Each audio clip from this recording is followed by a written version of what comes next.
Om Namo Bhagavate Vasudevaya. Om Namo Bhagavate Vasudevaya. Om Namo Bhagavate Vasudevaya.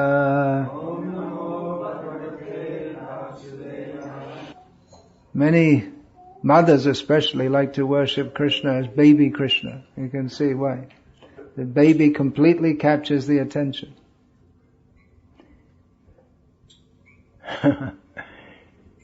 Krishna's a very naughty boy. What's it like to have a naughty? He's not old enough to be naughty, is it? He's not old enough to be naughty. Oh, yeah. You said it incredulously. You see, I'm not a mother, I don't know.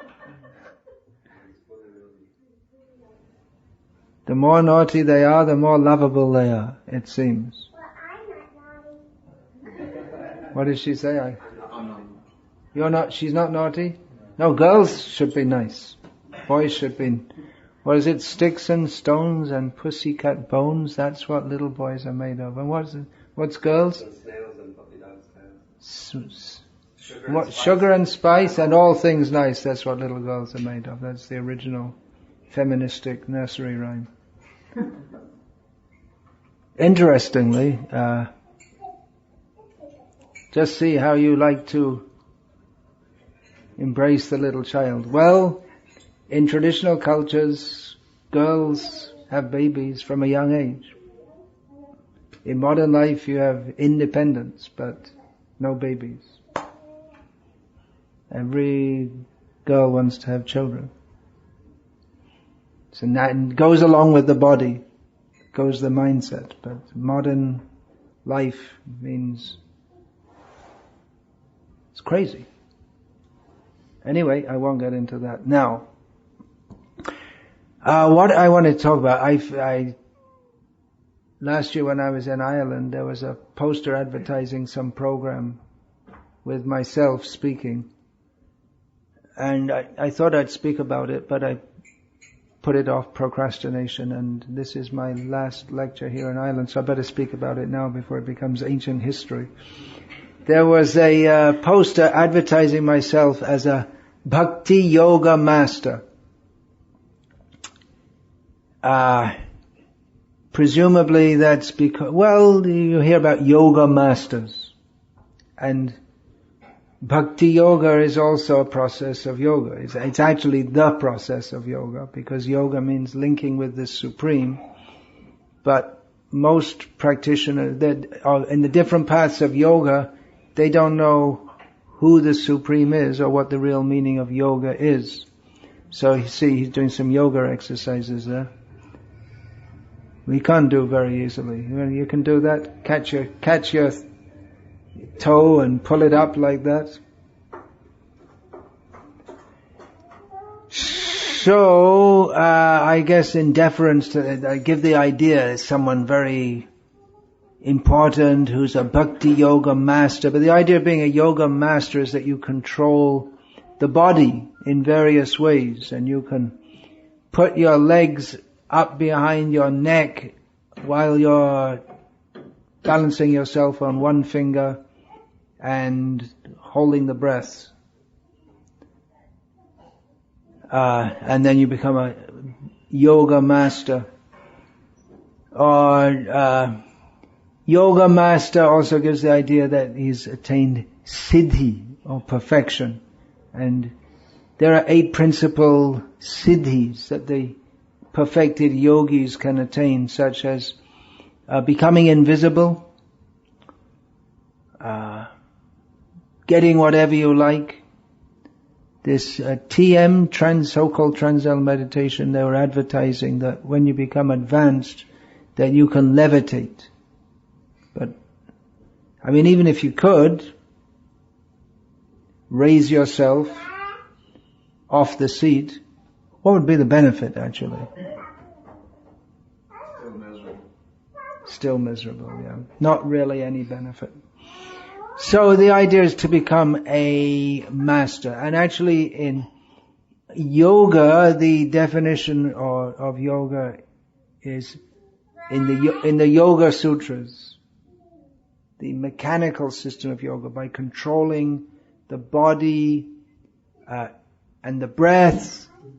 The idea is to control the mind. And yoga indriya samyamya means to bring the senses under control. The senses can be brought under control if the mind is brought under control. It's a very difficult proposition, especially in the modern age where everything is meant to agitate the mind. All the advertisements,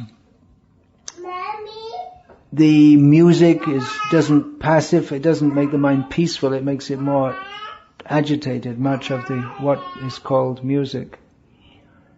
The whole culture is based on greed and acquisition, so the mind is always running after so many things.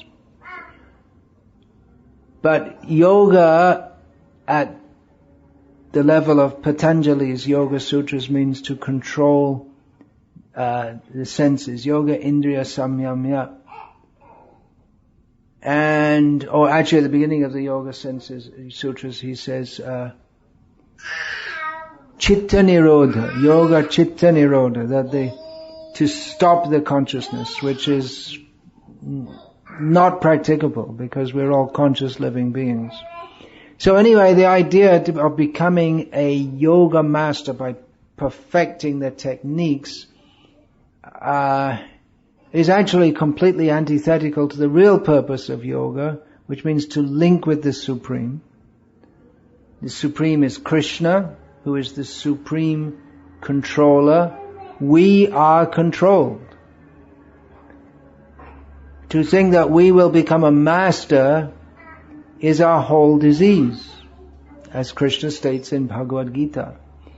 Ishvaro ham maham bhogi, siddho ham balavan sukhi. Anyone who thinks, I am the controller, I am the exploiter of this world, I'm here to enjoy this world, I'm perfect, I'm powerful, I'm happy. Anyone who thinks like this without a connection with Krishna, they are simply in a big illusion. So bhakti yoga means to link with Krishna by the method of submission. He is the controller, he is the master, and we are subordinate to him. So the whole idea of bhakti yoga is to become a servant, and not even the servant, but the servant of the servant. You can stay if you like. You can take shifts if you want, 10-minute shifts. Because I think you'd like to stay, but it's the demands of the baby life. That's again, did you hear that seminar I gave, Women Masters or Mothers? How the children problem is not, children, we shouldn't think of them as a problem, but there are certain drawbacks. So, the way this is got around traditionally is to have the extended family, in which there are many mothers for many children, and so if one or two need to take a break from time to time, it's not a problem. And there are grandmothers who are super mothers. Still, yeah, because they still have families which are more than 2 plus 2.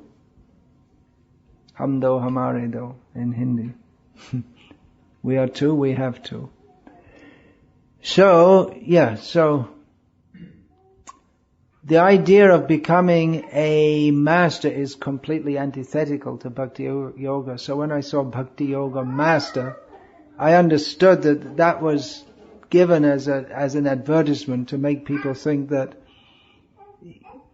here is someone worth coming to see or hear from. But actually in bhakti or devotion to Krishna, the idea is not to make oneself a master, but to make oneself, or to take the position of being not only a servant, but the servant of Krishna's servants. And you can take that further. You can be the servant of Krishna's servants. And you can take it further. You can be the servant of the servant of the servant of Krishna's servants, and you get the idea. You can go on saying this. To take a very humble position, which is a realistic position, because we are tiny, tiny little beings, and we might be able to master our body and get some mystic siddhis, but that is, after all, a gift. It's not, we may see that we may think that we are controlling, but ultimately we're very, very tiny. Someone may think he's a controller. Someone might think, I am the boss of my business, but the business controls them. I said that specifically with certain person. Well, it's true of everyone. If you think I'll just leave it all to my managers and let them do it, then they'll make a mess. And they'll probably loot you and divert all the profits into their own bank accounts. So, how much can we control? This illusion that I am a controller, that is the illusion that binds us in this material world. And those who appear to be most successful in this material world are the ones who are in the biggest trouble. And everyone prays, very rich, very powerful, they're in control, but they are in a bigger illusion, and they're racking up more karma than others by their sinful activities and by their egoism. Now, it's not that there's no hierarchy in Bhakti Yoga. There is, as in wherever there is any social organization, even in a family, there's a hierarchy. That traditionally the man is supposed to be in charge and the wife is subordinate and the children are subordinate to them. I mean, within the family there may be some different psychological factors, but that's the generally accepted model. Wherever there are people, there is some hierarchy. Ideas of absolute egalitarianism, it's just a myth. It doesn't exist anywhere. So, where there are several practitioners of Bhakti Yoga or devotees, then there is some system of social hierarchy also. Just like in our Krishna consciousness movement, some of the members are called Swamis, which means master. You may think, well, wait a minute, what are we talking about? They're supposed to be servant. But the master means they're supposed to be masters of their senses. And in this way, by controlling their senses, they are able to give guidance to others. But still, in bhakti, in devotion to Krishna, even if one is taking the role of being a leader, of being a guru. Guru means spiritual master. But one can only be a spiritual master in bhakti if one is very deeply imbibed the sense of being the servant of his own guru and of all the previous gurus and of Krishna and even of the devotees or the people that he's teaching. One should have the mood that I am teaching others on the order of my guru, on the order of Krishna, told me to teach others. But I have to do that, and to teach them you have to take socially a superior position. But one should always one has to consider that I am a servant, because that is our actual position. We cannot teach others unless we ourselves are fixed in the position of being a servant. Otherwise, what are we going to teach? Teaching is by precept, by speaking, giving instruction, and it's by practice also, by example. So one has to imbibe that, otherwise one cannot help others on the path of bhakti unless one has imbibed the mood of being a servant. So, to be a Swami or to be a leader in Krishna consciousness means to be a servant who has accepted the service of guiding others. But the position of being a servant, that is the essence. So to be a Bhakti Yoga servant, one who's actually understood and acts on the platform being a servant, is the actual position, not to be a Bhakti Yoga master or to think that one is a master. Others may look to that person as a master, spiritual master. But the whole understanding is quite different from that of being a yoga master or a martial arts master. You've perfected these techniques and now you're in control. So the whole idea of wanting to be a master, a controller, that is egoism.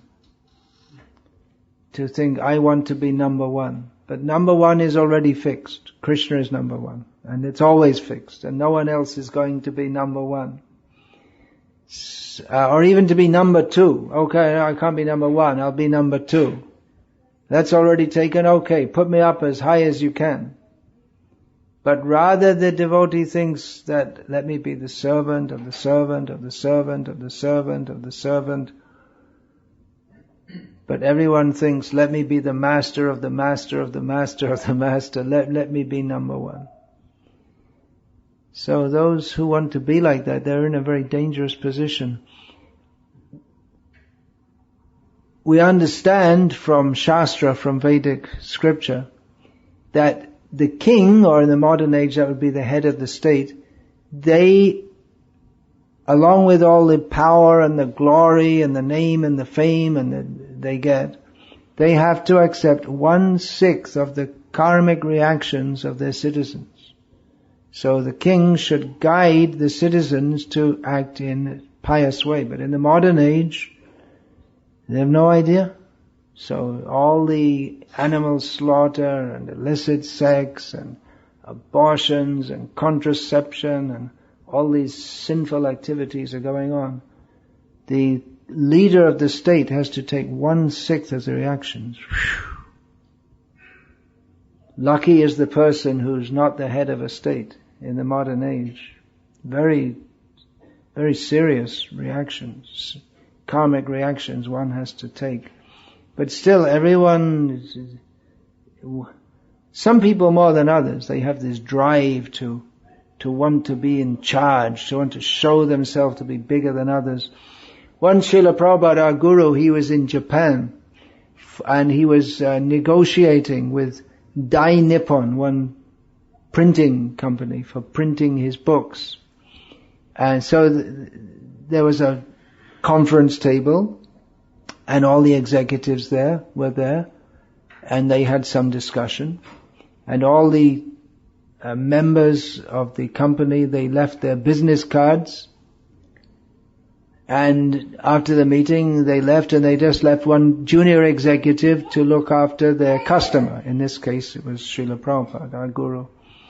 So Srila Prabhupada asked this junior executive, what is your goal of life? So this junior executive, a young Japanese man, he's probably an old Japanese man now if he's still alive, he gathered in reply, without saying anything, he gathered all the business cards and stacked them up in order. With on top there was the chief executive of the company, and then there was the directors, and he stacked them up in order with his at the bottom, because that was his position in relation to the others. And then he pulled out the bottom card and put it on top. He said, that's my goal of life. I should be the biggest. It's a dramatic way of doing it. So that is the egoism, the desire to be on top. It's not even to have so much money, but just to show, yes, I'm on top. When I walk through the company factory, everyone salams me, and they know I'm very big, I'm very powerful, I'm very important. That feeling of walking like this with couple of henchmen, one on each side. Yeah. And everyone goes, ah, ah. So this idea of becoming a yoga master, it's a very dangerous concept, or being a master of anything. Because that fuels the ego. At Kumbh Mela, I went once in 1989. I didn't go again since then. You can see so many yogis. They come out of their caves once every 12 years. Otherwise they're sitting in the cave. And their hair is growing. Like now they have Rastafarian locks.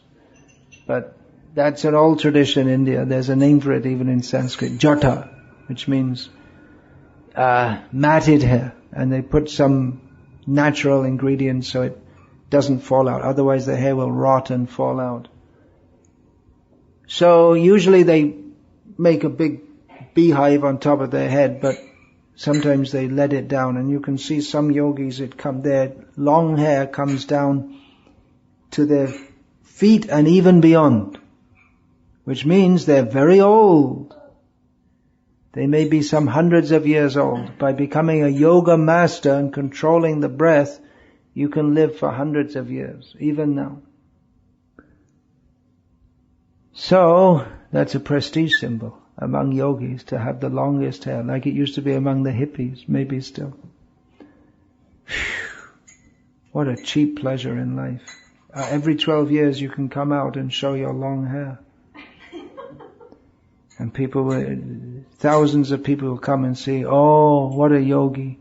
And you'll see them lying on a bed they bring their thorns all the way into the Kumbh Mela camp and lie down on it. And people can see, oh, it's a yogi lying on thorns. What a kick, what a thrill you can get from that. So, this is egoism, and the Mayavadis or the impersonalists or those who are trying to be yogis without the bliss and the sweetness and the reality of surrendering to Krishna, they talk a lot about this ahankar, egoism, how we have to get free of egoism. But at the same time, they want to advertise themselves as a yoga master. So what's going on here? They want to be free of ego, but at the same time, as you become adept in yoga, then you become recognized by others. You can become recognized as a master. So you're trying to become free from ego, but it's just increasing. I saw once in a holy place in India, one big this kind of impersonalist or non-devotional yogi, famous one.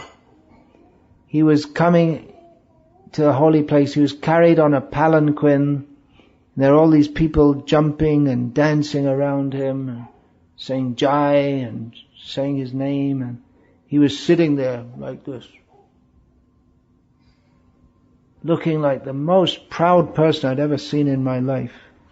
Just like he couldn't care for all these followers. He was almost lying down like this.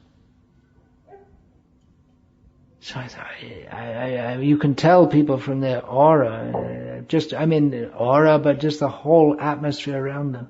Just like some extreme pride. What is that? What's the value?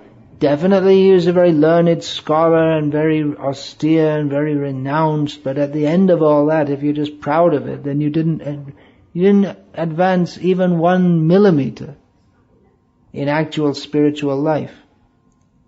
When you do see some people who are not devotees, and there are actually quite egoless in some ways. Probably many of the greatest holy men in India are people that no one's ever heard of. Because that's what they do. They just go away and they don't want to make a big show of themselves. some devotees told me that they went to some town and they were told about such and such a person, and people brought them to see him, and he was just living on a mountain in some cave. And he told them, actually, I just came here. I didn't tell anyone. I didn't want anyone to come and see me. I went as far away as I could from any town, but somehow people found me, and now they keep on coming and asking for blessings, and they want to build a temple. I just want to be alone and meditate. But he wasn't allowed to be. So there may be such persons who they're not looking for name or fame, or they just want to be away from the madding crowd and just be spiritual. But even if you're really trying your best to be egoless and not advertise yourself, unless we recognize our position as servants of Krishna, we can't really be egoless. In other words, even if you're not trying to be a master, a yoga master, but that's good. To want to be detached from the world and not to present oneself as a master, that's good. But to not want to be a master is a good start, but to positively cultivate one's existence as a servant, that is much better. And not only servant, but specifically to be a servant of Krishna and understand who actually is the boss of everything. And to make ourselves the servant of Krishna, that is the proper position of yoga. Now, we may say, we'll become the servant of mankind, and we'll feed people and open hospitals and schools. But how much can we serve? How many people can we serve? And how much is our capacity to serve? And how does that help them anyway, ultimately? Because unless we understand that we are servants of Krishna, even if we're hungry and we get some food, that's ultimately not going to help us. Or if we get an education so that we can get a job and get some money so that we can feed ourselves, that ultimately doesn't help us if we don't understand that we are servants of Krishna. So, devotees may accept some advertisement. Just like my photo is downstairs. If I wanted to be more egoless, you could say, well, why should I accept that? Don't advertise me.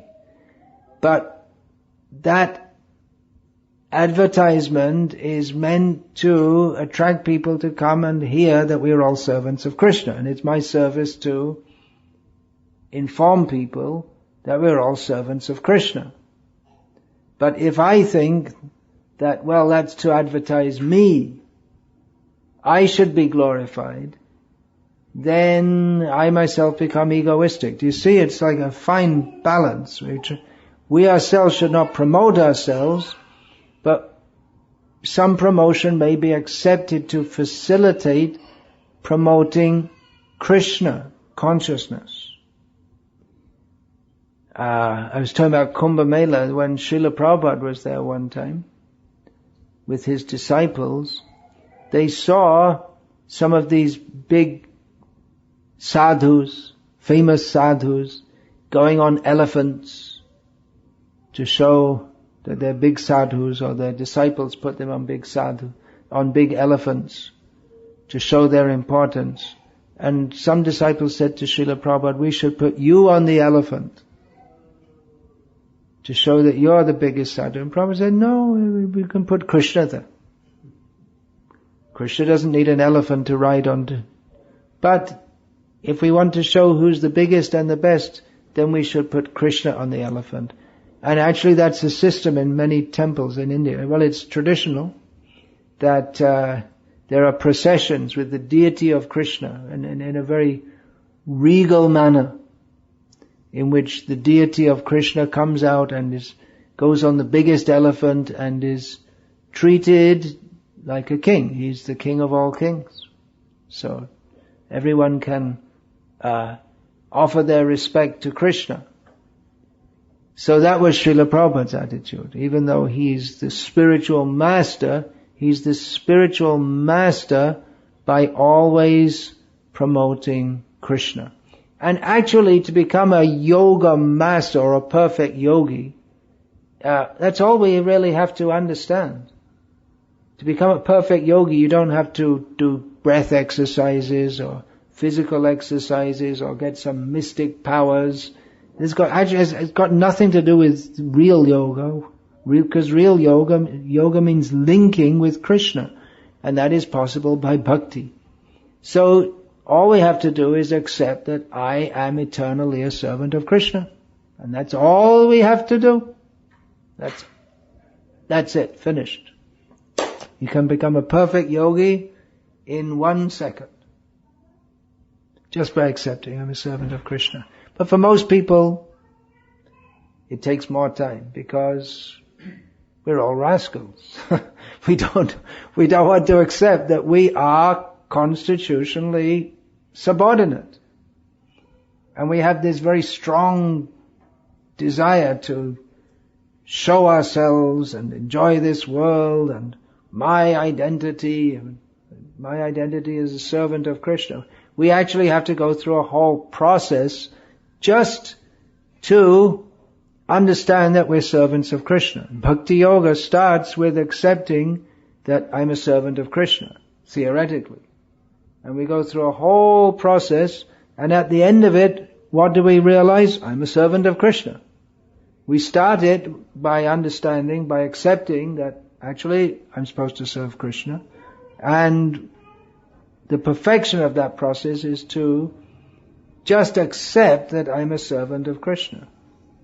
And is that the end of it? No. That's the real beginning. The real beginning of Krishna consciousness is when I just accept that I'm a servant of Krishna, and I really don't have anything else to do in this world. There's nothing else to do. We may, because we're in this world, we have to do something. We may have to brush our teeth and some things, and we may have to do many more things than brush our teeth. We may have to work in a job or whatever. We may have so many obligations connected with the body that we're in, but really our only purpose of life should be to serve Krishna. I made a few more notes about that. Yeah. That's all. Well, you may say, well, what about Krishna? I mean, we're all supposed to be servants of Him, that's what we're saying, and that's spiritual life. But Krishna seems to be the most egoistic person possible. He says, Aham sarvasya prabhavo matas sarvang pravartate iti matva bhajante mang buddha bhava samamvitaha. Krishna, while giving spiritual knowledge to Arjuna, he says that, well, I am the source of everything comes from me, and persons who are actually intelligent, they just worship me with love. Arjuna was a very good man. He wanted to be a pacifist, good moralist, and Krishna told him, you're just a foolish rascal, nonsense number one. I didn't say that to you, I'm just saying what Krishna said to Arjuna. You're not allowed to go without taking prasadam. There's prasadam. You already took it? Okay. Alright, Hare Krishna.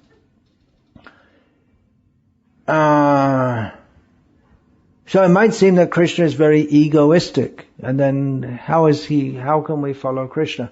Well, actually it's a fact. Krishna is the most egoistic. He tells everyone, you should surrender to me, I'm in control. He's the center of everything. Everything centers around him. Yes, Krishna is very egoistic, but it's good. Krishna's egoism is not a bad egoism. Egoism of people thinking that I'm not the servant of Krishna results in their trying to exploit others, but Krishna actually loves everyone, and his egoism or putting himself in the center means that he is in the center. Krishna means all attractive, and he attracts everyone so that we can all engage in loving exchanges with him. So Krishna's apparent egoism, it's not some kind of haughtiness or pride, but it's just a statement of fact. Just like if the President of the United States says that I am the President of the United States, he's just stating a fact. That's all. So, for him, he may say it with egoism, but it's just a statement of fact. So if Krishna says that I am supreme and everyone is subordinate to me, then it's not egoism on Krishna's part. And actually Krishna has got nothing to gain from us. He has no motive to exploit us or to mistreat us. Krishna is only looking for us to reciprocate lovingly with him. But we can't do so if we're trying to compete with him. So this egoism of thinking, I'm in charge, I don't need anyone to tell me what to do, I don't need any God in my life.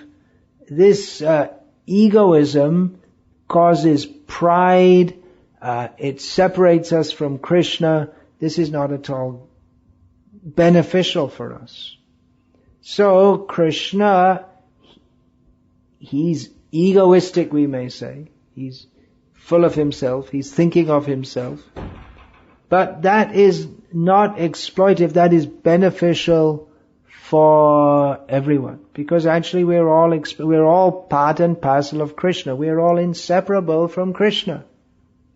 We don't have any existence outside of Krishna, nor is there any possibility of any existence outside of Krishna. We're all tiny expansions of Krishna. So, Krishna might seem to be the most egoistic. Well, in some ways you can say that, but that's his constitutional position, to be supreme. And we can be free from false ego, and with the false ego comes pride, lust, greed, frustration, because we want to be number one but we can't. So we can be free from false ego and all the bad side effects simply by admitting that I am a servant of Krishna. That's all. That's all it takes. But we have so much false ego, it's very difficult for us. We have to practice hard. It's what should be most natural, because our consciousness is so polluted by the idea that I am the center of everything, that we have to practice. We have to practice Bhakti Yoga. And ultimately by practicing Bhakti Yoga, we don't become a master, we realize our position as servant, and then that is the perfection of yoga. To realize that I am a servant. So Srila Prabhupada is the spiritual master of this Krishna consciousness movement. We call him a spiritual master or guru because he's completely fixed in serving his guru, who is completely fixed in serving his guru, and the original guru is Krishna. And one who is fixed in serving Krishna has no motive to exploit others. They simply want to share Krishna's love with others. And we see practically that Srila Prabhupada, as an ideal spiritual master, as a pure devotee, he had exhibited no personal egoism, even though to train others as a spiritual master, he would sometimes chastise them, sometimes shout at them, to help his disciples and others understand the foolishness of not surrendering to Krishna. So we require to follow, to be trained by a spiritual master. Spiritual master is one who understands, I am not a master, I am a servant. We require that. Otherwise, if we trust our own ego, we're in a lot of trouble. Yesterday, Someone was talking about following my heart. Very dangerous, because what we think is our heart is our egoism. We don't know actually what we're supposed to be doing. We may think that, oh yeah, well in my heart I felt this and this, but what is our heart? Our heart is not pure. We're not linked properly with Krishna. We're separated from Krishna. That's why we have to follow the process of bhakti yoga. Yoga means linking with Krishna by devotion. Devotion begins with surrender, submission to Krishna. So, be careful of yoga masters and try to become a bhakti servant. That is the proper position. As long as we're trying to be a master, we must be frustrated because we're constitutionally servants.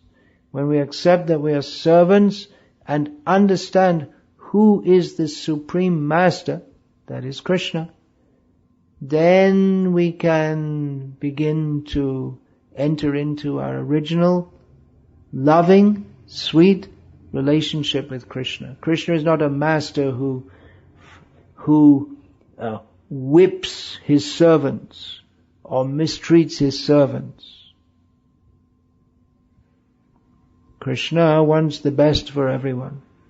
Therefore he sends great devotees like Srila Prabhupada to this world to demonstrate to us what it means to be a pure devotee of Krishna, completely freed from any false egoism and completely fixed in the understanding that we are here to serve Krishna, and that is what everyone should do, and to teach us how to serve Krishna, how to revive our real consciousness of service to Krishna. Hare Krishna. Hare Krishna. Any question, please?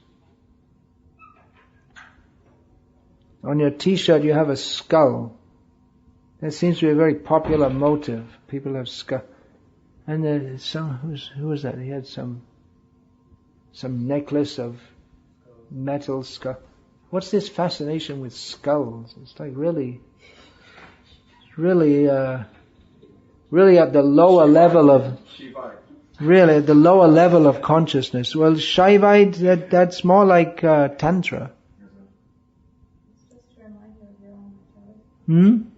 Remind you of your own mentality, yeah. Mortality. Possibly, yeah. Maybe, but that, in our Krishna consciousness process, it's more of a positive process than a negative process. Positive and negative both are there. We have to point out the miseries of this world, but our meditation should be on Krishna. Yeah, the tantric process has got that going down to the lowest depths and then extricating yourselves. But our process is to reach up and pray for Krishna's mercy. And Krishna's mercy may come down on us. Otherwise, skulls means there's going to be some lower spirits floating around who don't have good motives and who mess up our consciousness.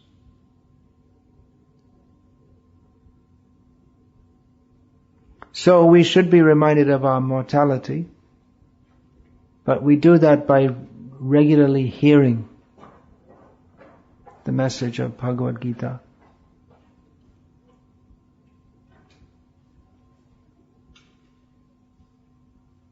Otherwise, you can keep a skull, but unless we hear, we'll just become indifferent to it. In one Buddhist monastery which I visited in Thailand, this was quite a long time ago, there was one exhibit. It was a dead body, which somehow or other it was a dead body of a woman, I mean, there are dead bodies all over the place. You see in butcher's shops, there are lots of dead bodies or parts of dead bodies. But this was of a woman, and I don't know how, somehow or other, it was not fully rotting, although it was a bit of a smell. And that was an exhibit. And there was a photo next to that of a young, pretty girl. So that was something for the Buddhist monks to meditate on. We have the deity of Krishna. The figure, this is immortality, Krishna. The figure of immortality. Immortality, beautiful immortality. Krishna never dies, he never grows old.